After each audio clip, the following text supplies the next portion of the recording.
I never thought I'd be one of those guys, the ones who get used for financial stability, while their partners secretly despise them. Yet here I am, still processing how 3 years of what I thought was a loving relationship collapsed in under 3 minutes. Some background: I'm 34 and I met Sophie, 31, at a community garden project where I was volunteering as part of my company's outreach program. She was leading a workshop on urban sustainability, articulate and passionate about her work in marketing for environmental nonprofits. We connected over shared values and similar tastes in music. And within 6 months, we were living together in my apartment. From the beginning, we had an arrangement that made sense to both of us. I earned significantly more as a software developer than she did in the nonprofit sector. She was passionate about her work, but struggling with student loans and the financial limitations of choosing a career based on purpose rather than profit. We agreed that I'd cover the housing costs and most of our living expenses, while she would contribute by handling groceries, her car payment, and building an emergency fund for us both. It seemed fair. She got to pursue work she found meaningful, and I got to support someone I loved without feeling taken advantage of for nearly 3 years. This setup worked beautifully.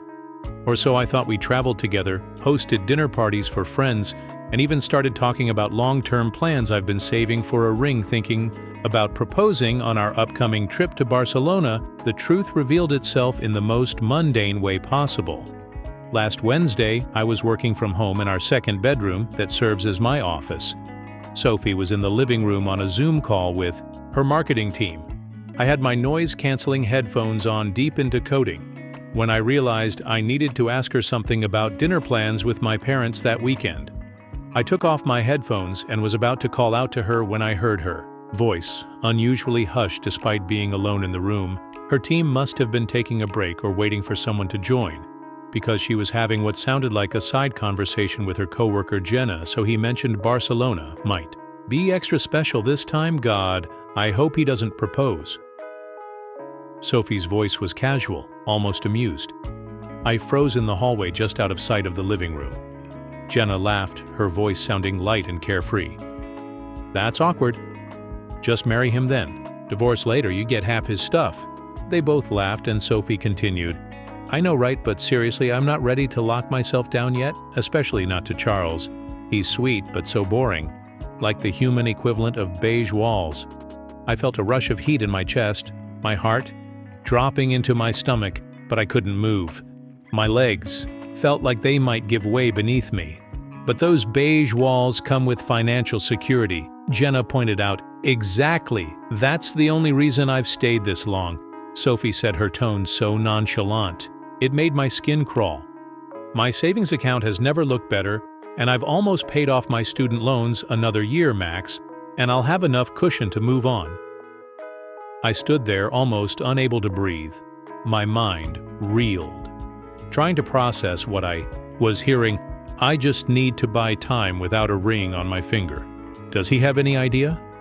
Sophie's voice was so calm, so calculated. None. She said, her words cutting through me like glass. He's completely clueless. Last week, he was talking about maybe starting a family in the next few years. And I just nodded and smiled while mentally calculating how much more I need to save before I can get my own place. My chest tightened, the weight of the betrayal sinking deeper with every word. The image of our future, the one I'd been building in my mind, shattered in an instant. The trick, Sophie continued, is to give just enough affection to keep him happy without promising anything concrete. I wanted to scream, to burst into that room and demand an explanation, but I couldn't move. I couldn't do anything except listen. Someone must have rejoined their main meeting then, because Sophie's voice shifted back to her professional tone. Oh, looks like Marcus is back anyway. I'll send over those campaign drafts by the end of the day. I didn't even hear the rest. My mind was a whirlwind of confusion, anger, and hurt. I silently stepped back into my office and closed the door. I sank into my chair, staring at the screen, but it was all a blur. I felt physically ill, like someone had punched me in the stomach. 3 years of memories were suddenly recontextualizing themselves in my mind. The time she'd changed the subject when I brought up our future, The way she'd become more affectionate after I paid for something substantial like that trip to New York we took last year, how she'd never quite integrated me into her friend group, always keeping those relationships separate. All of it, all the things I'd missed, the signs that I should have seen. But I didn't confront her. I didn't storm out. I didn't make a scene. I just sat there at my desk, unable to focus on code or anything else. I couldn't believe it. I was just some guy paying for her freedom, her comfort. And now I realize the truth. I'd been nothing more than a means to an end, more than just a partner, more than a guy she said she loved. I was a financial plan. When her meeting ended, I pretended nothing had happened. We ate dinner together, watched a show, and went to bed like any other night, just to make sure I have my money was well spent. Banged her 3 times that night. Then I turned around and made a plan the next morning. I woke up early, my mind still reeling but focused on what needed to be done. I called my parents to cancel dinner, making an excuse about work. They were disappointed, but they understood I couldn't bring myself to explain what was really happening. Not yet. Once I hung up, I contacted my bank and credit card companies. Sophie was an authorized user on 2 of my credit cards for emergencies and household expenses. I couldn't let her have access to them any longer. I requested immediate removal of her status and expedited replacement cards with new numbers for myself. Next, I logged into our utility accounts and changed the payment methods from my credit card to direct debit from my checking account. One she had no access to. It wasn't much, but it was one more thing I could control. I also contacted my landlord and explained that I needed to discuss the lease. I didn't give him any details, just that it was urgent and I needed to make some changes. He seemed confused, but agreed to meet with me soon. Finally, I texted my best friend Marco. I didn't tell him anything about the situation, just that I needed space for a few days. No details. He immediately said yes, offering his place without hesitation. The hardest part was maintaining normally for the next 2 days. We went through our routines, and I swallowed my feelings every time I looked at her, knowing what was coming. She never suspected anything was wrong, which only confirmed how little she actually paid attention to my emotional state. On Friday, she mentioned she was going out with friends after work and would be home late. Perfect timing while she was out. I packed essential items, clothes, important documents, my work equipment, and a few sentimental possessions. I left her access to the apartment.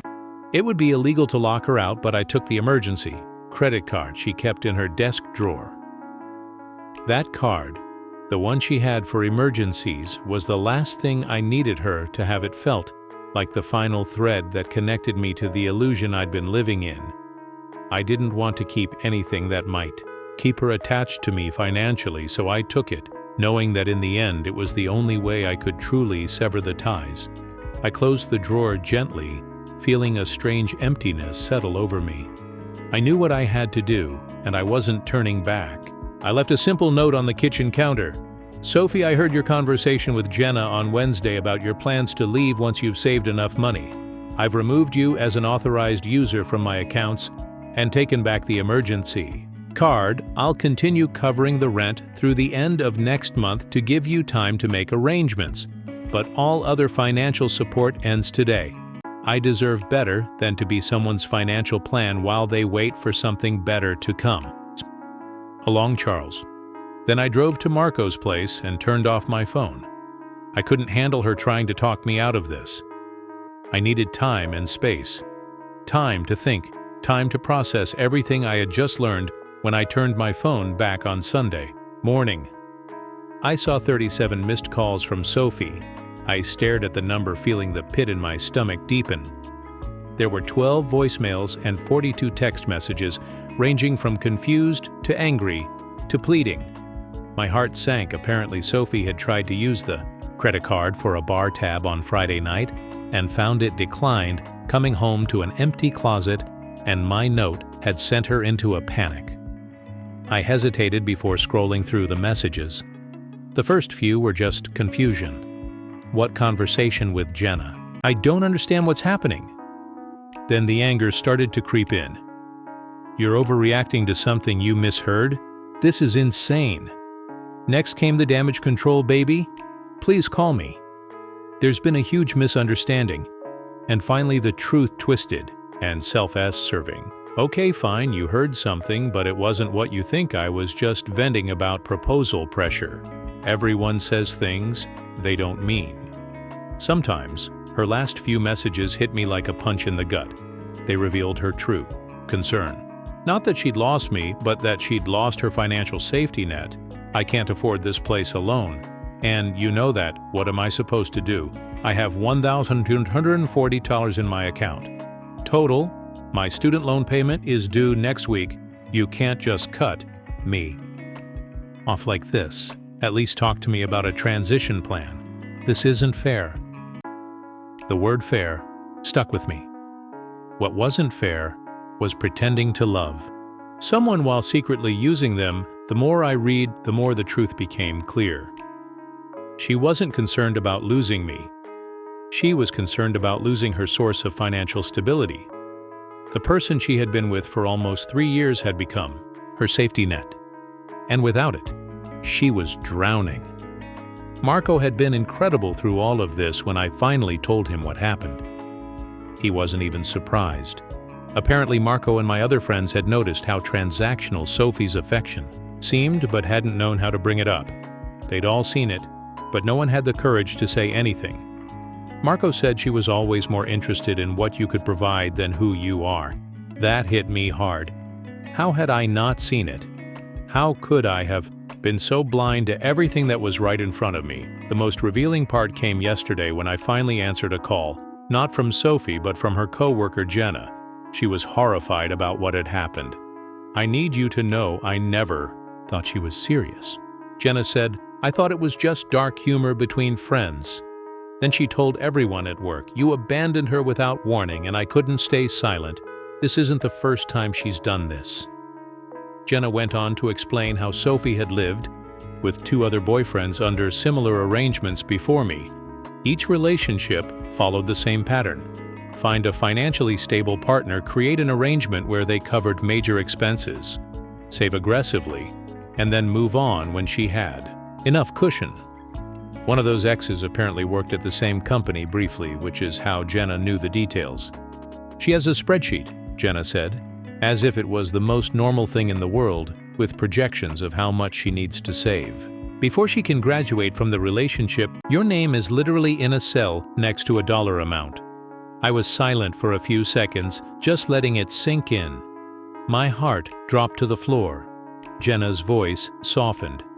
Charles, I'm really sorry. I didn't want to be the one to tell you, but I couldn't just let her spin this. That conversation finally helped me feel validated rather than naive. It wasn't about me being boring or beige. Sophie's whole approach to relationships had nothing to do with genuine connection. It was all about numbers and strategy. She had calculated every step of it. I had been nothing more than a stepping stone in her plan. It's been 10 days now. I've moved back into the apartment after Sophie found a friend's place to crash at. I've given her until the end of next month to remove her things. As promised, she's tried multiple approaches to get me to reconsider, apologizing, gaslighting, guilt, tripping, even showing up with lingerie under her coat one night. I didn't let her in. She stood outside, pressing her hand to the door as if it would make me cave. But I wasn't about to let her play me. Again, the financial aftermath has been eye-opening looking at my accounts.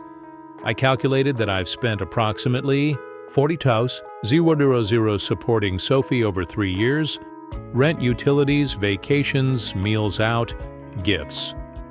All while she was squirreling away her income and planning her exit. I felt physically sick when I saw those numbers laid out in front of me. It made everything clearer. She had been plotting while I was living with the belief that we were building a future together. Her claims of only having $1.142 in her account turned out to be another manipulation after one particularly angry call, where I refused to reinstate her as an authorized user. She inadvertently revealed that she has a separate savings account I never knew about, over $11. Yes, there was zero in it. That's when it hit me just how deeply she'd been deceiving me.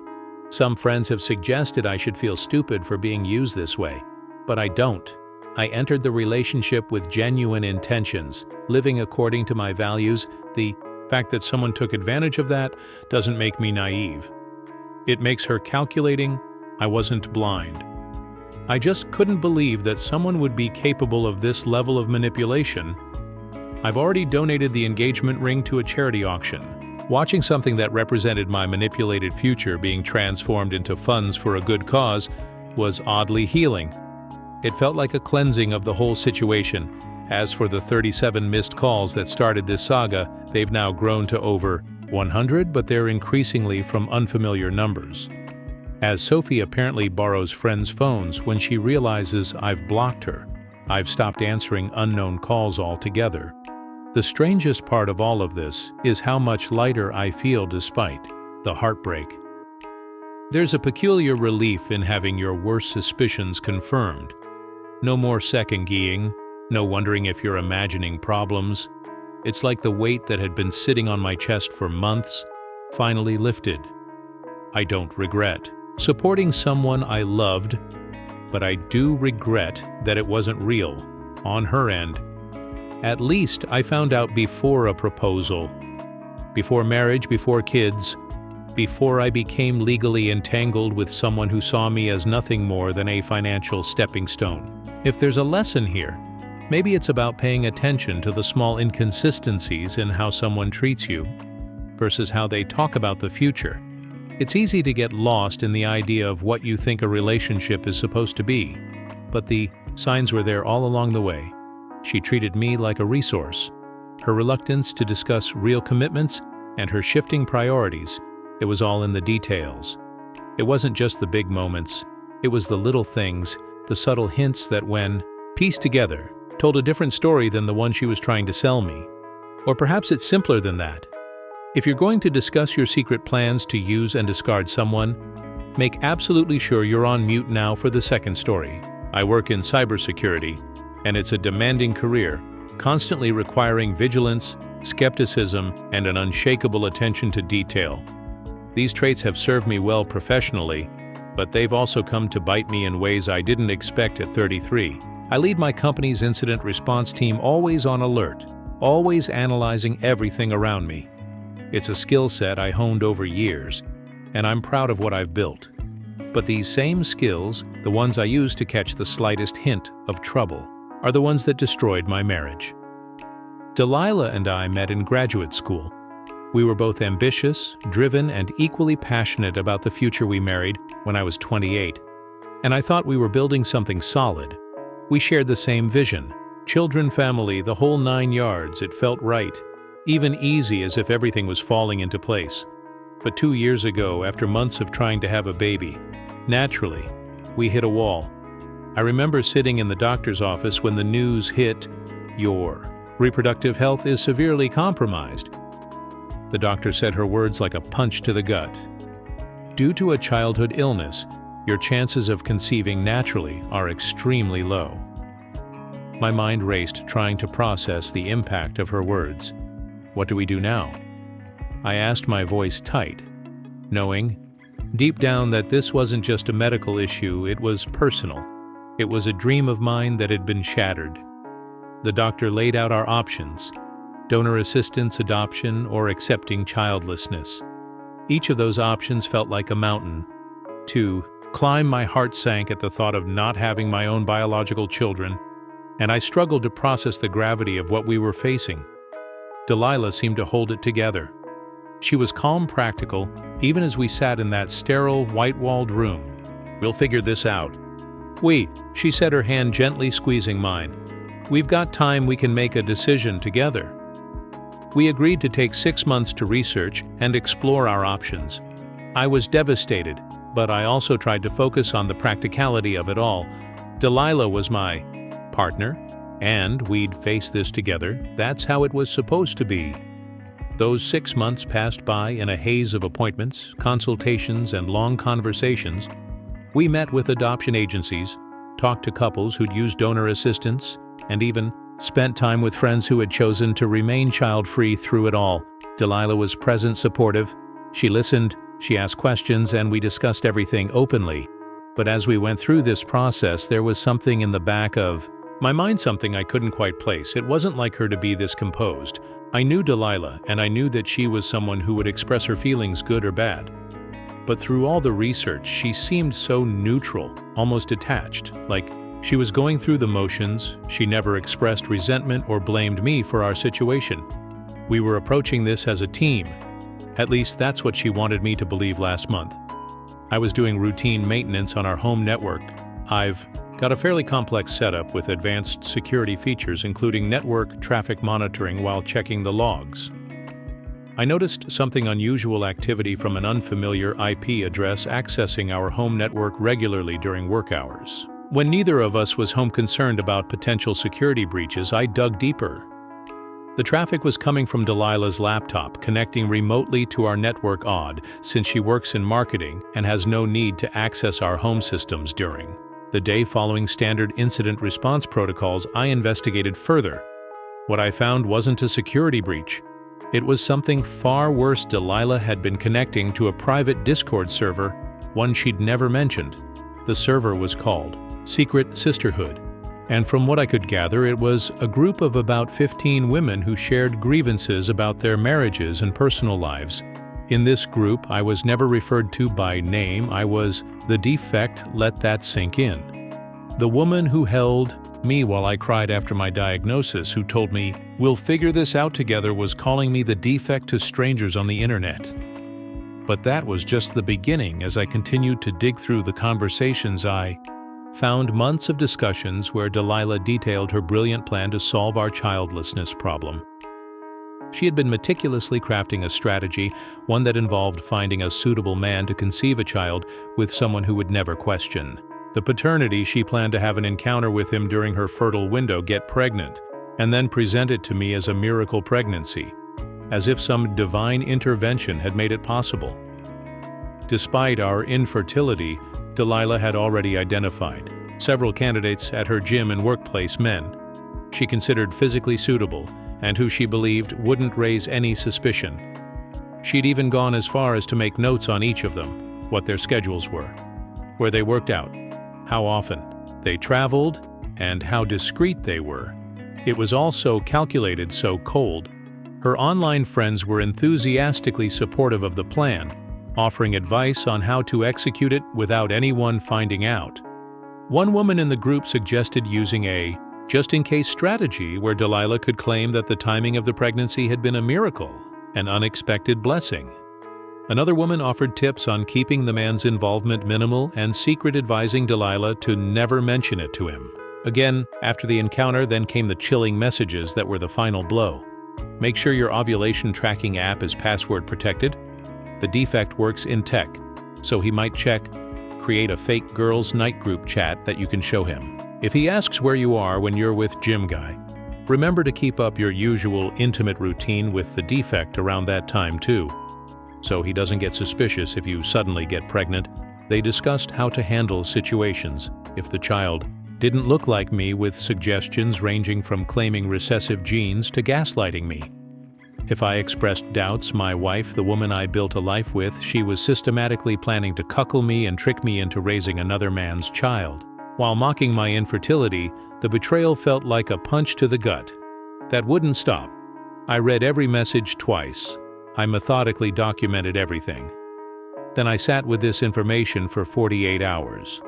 No emotional outbursts, no confrontations. I'm an incident response professional. I believe in thorough investigation and calculated action. On the third day, I executed my response plan. First, I contacted a divorce attorney and secured their services based on the evidence they advised that we had grounds for a fault divorce in our state. Second, I moved half our joint funds to a new individual account and documented this transfer for the court, not hiding assets, just protecting what's mine. Third, I arranged for a week off work, citing a family emergency. Fourth, I packed essential documents, irreplaceable items, and enough belongings for an extended stay elsewhere. Finally, I prepared identical digital evidence packages, complete screenshots, chat logs, and a dispassionate timeline of Delilah's brilliant plan. I created 5 copies. The day I implemented this plan was meticulously chosen. Delilah was scheduled for an overnight marketing retreat with her company, which meant I'd have 36 hours of uninterrupted execution time. I had everything set in motion down to the smallest detail. I started by sending the evidence packages. One went to my parents, one to her parents, one to my attorney, one to her sister, and one was saved for any future needs. Each package included a brief, factual cover letter explaining that I had discovered these communications while investigating a potential network security breach. I wanted to cover all my bases, ensuring the evidence was indisputable and accessible after sending the packages. I moved into a pre-arranged corporate apartment my company maintains for visiting consultants. I needed to be out of the house for the execution phase, keeping a low profile and leaving no trace of my plan until it was time for the storm to break. I then blocked Delilah's number, though I had arranged for my parents to keep their lines open. I wanted to know her reaction without directly engaging with her. Myself, I wasn't running away. I was establishing a strategic position. The storm broke around 9 p.m. when Delilah apparently tried to log into her Discord account and discovered it was already active on an unknown device, my secure workstation, where I was monitoring for any attempts to delete evidence I watched as she started calling me. Then, my parents, then her family. I could almost feel the panic rising through the screen. According to my mother, Delilah's first claim was that I had misunderstood some inside jokes. When that excuse gained no traction, she pivoted to claiming her account had been hacked by midnight. She had called my parents 36 times, alternating between sobbing apologies and frantic claims of innocence. Her parents received the same evidence package I sent to everyone else. Her father, a retired judge who had always treated me like a son, called me directly. Our conversation was brief, but telling. "Did you authenticate this evidence thoroughly?" he asked. Ever the jurist, "Yes, sir. Multiple verification methods preserved, chain of custody, original files secured," I replied, trying to keep my voice steady. "I believe you," he said after a long pause. "I'm deeply disappointed in my daughter. What do you need from us?" "Just the truth," I answered when she tries to spin this. "I'll need it," he promised, and I could hear the weight of his disappointment in his voice. It felt coldly satisfying to know that even he, a man who had always been protective of Delilah, now saw the truth. Delilah returned from her retreat early, and I knew she would find the fallout waiting for her. She entered the house to find it empty except for the divorce petition I'd placed on the kitchen counter. The security cameras I maintained showed her methodically searching the house, presumably for me, or for evidence of what I already knew. Her expression shifted from confusion to panic to calculated determination. That's when the narrative crafting began. Within hours, she had posted on social media that she was devastated by a misunderstanding in our marriage, claiming mutual friends, that I had invaded her privacy and overreacted to her venting. She sent me emails alternating between begging for forgiveness and threatening self-harm. She told her workplace that I was having a psychotic episode and might show up there. She even attempted to access and withdraw our joint funds, but it was too late. I had already secured everything. I maintained my silence, letting the evidence speak for itself. When friends contacted me, I simply forwarded them the documentation and let them draw their own conclusions. Most were appropriately horrified. 3 days into the situation, Delilah's sister Natalie reached out. Natalie and I had always been close. She's gay and faced rejection from some family members. But Delilah and I had always supported her. I trusted her. I knew something was off with her for months. "Natalie, are you okay?" I asked when I saw her name pop up on my phone. "Matthew, I need to talk to you." Her voice was shaky, as if she'd been holding something back. I'm so sorry, I don't even recognize my sister anymore." I paused, a sinking feeling growing in my chest. "What's going on?" "She's been telling family members you were emotionally abusive, that you trapped her in this marriage. I don't know what's happened, but that's not the man I know." Natalie's voice was tight, like she was struggling to hold back tears. "I can't believe she's saying these things about you." The irony wasn't lost on me. The same woman who had made me feel worthless for years was now trying to paint me as the villain, but there was more. She's been calling you the Project Matt. Natalie continued, her words heavy, like you were something she was working on, not someone she loved. That hit harder than the defect. It's been 2 weeks now. I've remained in the corporate apartment communicating through my attorney. The divorce is proceeding with a court date set for initial hearings. Delilah has finally stopped calling my parents, but she's enlisted mutual friends as messengers. Many have stopped relaying her messages after seeing the evidence. I've experienced every emotion imaginable: rage, grief, humiliation, relief. But I haven't once second-guessed my decision or approach. There's no coming back from this level of betrayal and calculated cruelty. Some have suggested I overreacted, that perhaps there was a path to counseling and reconciliation to them. I ask, how do you rebuild trust with someone who called you the defect while planning to trick you into raising another man's child? Some bridges once burned leave nothing but ash. I'm fortunate that my career has taught me to respond to breaches methodically rather than emotionally. The evidence was preserved properly, distributed effectively, and has withstood every attempt at discrediting it. In the information security world, we have a saying, trust, but verify. I trusted for 5 years. I verified once, that was enough. The strangest part, I'm not even angry anymore. I'm just calibrating, readjusting my understanding of the past 5 years and planning for a different future than I had imagined. A future without children. Yes, I've accepted that my condition makes biological fatherhood unlikely, but also a future without someone who sees this medical condition as a character defect, rather than simply a fact of life.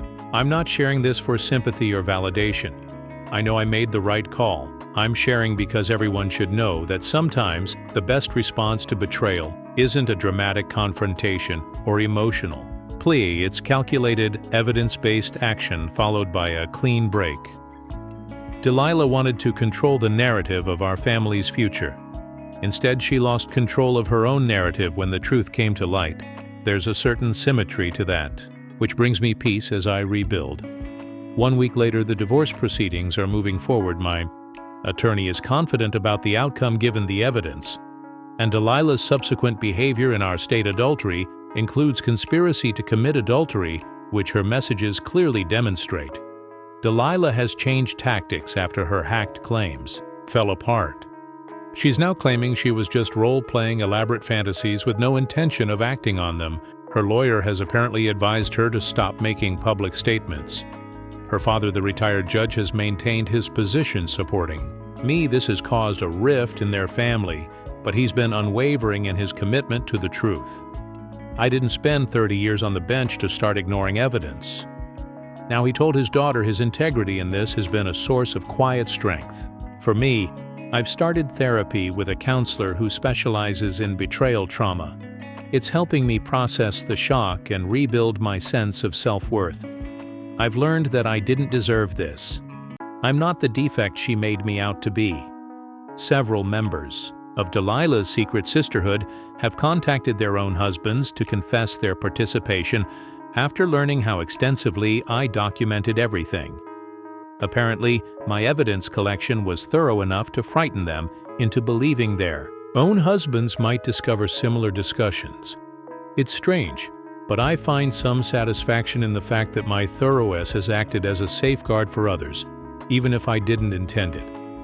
I've decided to move to our company's Seattle office after the divorce is finalized. Fresh start, new team to lead, and distance from the social circle that will always associate me with this story. It's hard to think about staying here, knowing the reputation that's been etched into the minds of people who knew us. This is an opportunity to reframe my own narrative. Most surprisingly, I've reconnected with an old friend who went through fertility challenges with her ex-husband. She's been an unexpected source of support and perspective. Not a romantic connection, just someone who understands this specific type of pain we've shared. Countless conversations, late nights, where I can talk about everything without fear of judgment. She doesn't make me feel like I'm broken. She just listens and reminds me that healing takes time. I'm grateful for her understanding, someone who sees the weight of this specific pain in a way no one else could, for those concerned about my fertility issues. I've made peace with it. My worth isn't determined by my ability to produce biological children.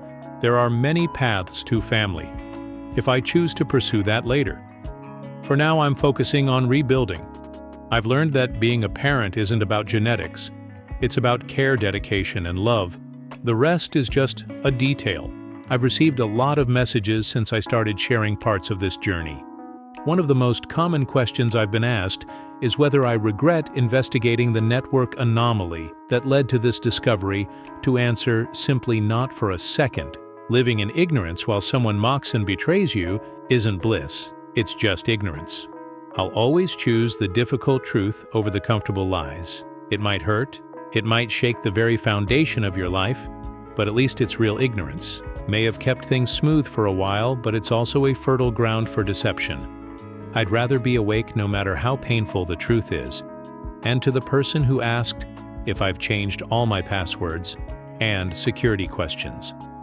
Yes. Day 1, Hour 1. I'm in cybersecurity, and operational security is practically muscle memory. At this point, it's not about paranoia, it's about knowing how much damage someone can do when given the keys to your life. I trust nothing that's unverified, not even something as simple as an email or text. If I've learned anything, it's that the world doesn't always play by the rules you expect. I keep the details of my life tightly secured now, everything from my financials to my personal information. If there's one thing I've gained from all of this, it's the sharp reminder that trust is earned, not freely given. The first few weeks after everything came crashing down, I had moments where I second-guessed myself, where the doubt crept in. Did I do the right thing? But when I think back to how methodically she worked behind my back, how she tried to craft a narrative that served only her, I know there's no going back. I chose a path of transparency and justice over complicity and false peace. I don't know what the future holds. There's still a long road ahead with healing and rebuilding to do. But for the first time in a long while, I feel like I'm in control of my own story. Dear listeners, please share your thoughts in the comments section below. And don't forget to like, share, and subscribe.